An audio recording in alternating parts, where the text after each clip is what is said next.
Your calves are finally starting to show some definition. Your legs look jacked after a killer squat session, but then you slip into jeans or shorts and suddenly they blend right into your ankles like you've never done a single calf raise.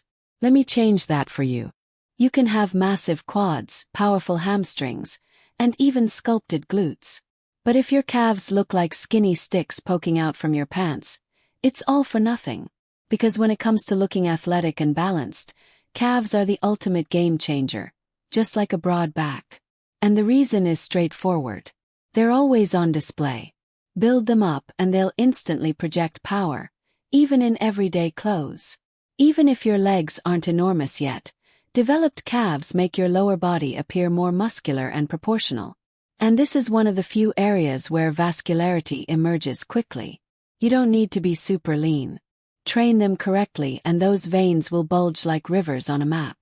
So if you want legs that command respect, prioritize your calves because nothing says, "I train hard," like stepping out with diamond-shaped calves that turn heads on the street.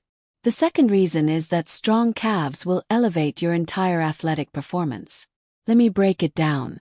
You're in the middle of a run, a jump, or even a heavy deadlift. Then wham, your calves cramp up or fatigue hits like a brick wall. Your calves aren't just aesthetic fluff. They're the foundation for explosive movements and stability. You can have beast mode quads, but if your calves give out first, your sprint slows to a crawl or your lift stalls mid-rep. Beefier calves provide better propulsion, which means improved speed, agility, and power. Jumps, sprints, cycling. Every lower body push gets amplified when your calves can handle the load. The last reason is something that sabotages far too many leg days. Ankle and knee pain.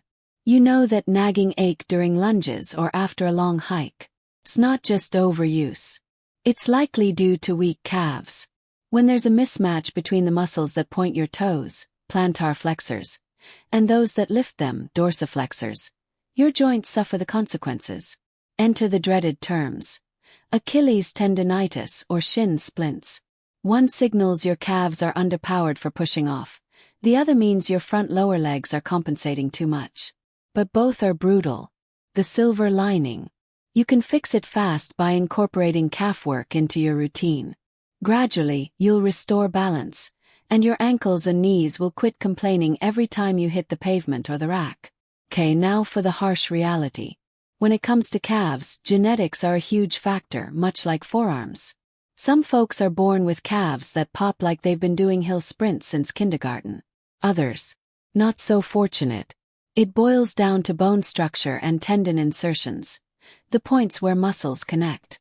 If you've got high calf insertions with short muscle bellies, tough luck. Growth might be limited, giving a more high and tight look. But if your insertions are low with long bellies, jackpot. You've got prime real estate for hypertrophy, leading to that full, rounded appearance. Unfair. Absolutely. But don't rage quit your workouts just yet. This doesn't doom you to twig legs. Simply means your results will vary. Perhaps not Popeye-level huge, but certainly more toned, vascular, and functional. Genetics draw the map, but your effort fills in the details. So ditch the excuses about your parents' DNA and own up to those missed reps instead. And to actually sculpt those calves, you don't need exotic gear or endless gym sessions. Just smart exercises that target their three core functions: plantar flexion, dorsiflexion, and overall endurance. And surprisingly, you can even train them with sand or everyday stairs.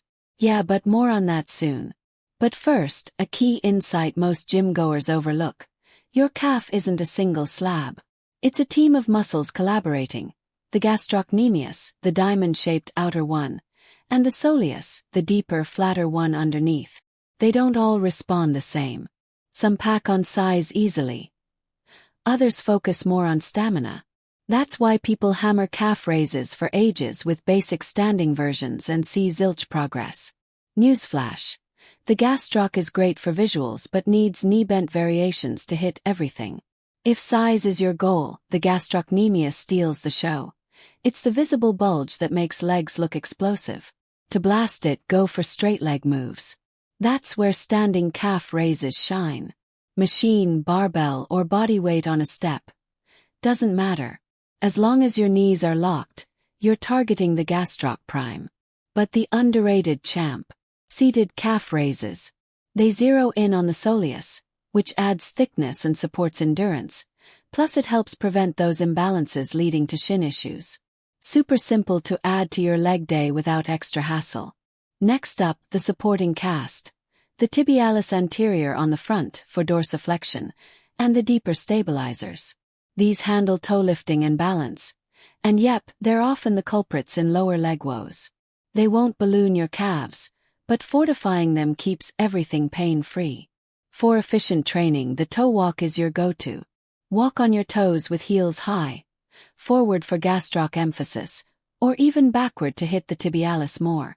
Do it with dumbbells for added resistance, or just body weight if you're starting out. Keep it controlled. No bouncing like a kangaroo, or you'll strain your Achilles before gains kick in. And last but not least, endurance and stability. The unsung heroes that tie it all together. These involve the smaller muscles that maintain posture during runs or hikes. They won't add visible bulk, but they'll boost your overall leg resilience. The simplest way. Jump rope. That rhythmic bounce torches calories while hammering calf endurance. Perfect for anywhere, anytime. Or level up with farmer's walks, gripping heavy weights and strolling. It sneaks in calf work via stabilization. Cheap and killer if time's tight. Just ease in, or your calves will scream louder than your quads post-squat. And for the adventurous, try sand training. Hit a beach or fill a bin with sand. Then do raises or walks barefoot. The unstable surface forces extra recruitment, building insane resilience and definition. Weird. But it forges calves that laugh at long runs. Now, for anyone serious about upgrading their calves, here's 2 speedy routines that won't hijack your schedule. Kick off with 4 sets of standing calf raises, 15 to 25 reps. Blasts the gastroc for that peaky look. Follow with 3 sets of seated raises, focusing on slow lowers to fry the soleus. Wrap with endurance. Jump rope for 2 to 3 minutes or toe walks for distance.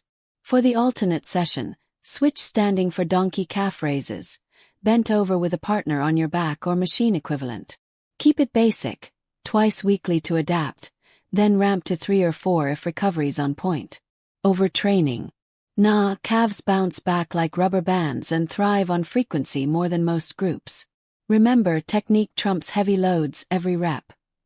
No half reps or momentum swings that cheat the tension. Nail form, squeeze at the top and stretch at the bottom. Stick to it, and your calves will start owning the room every time you hit the track or beach.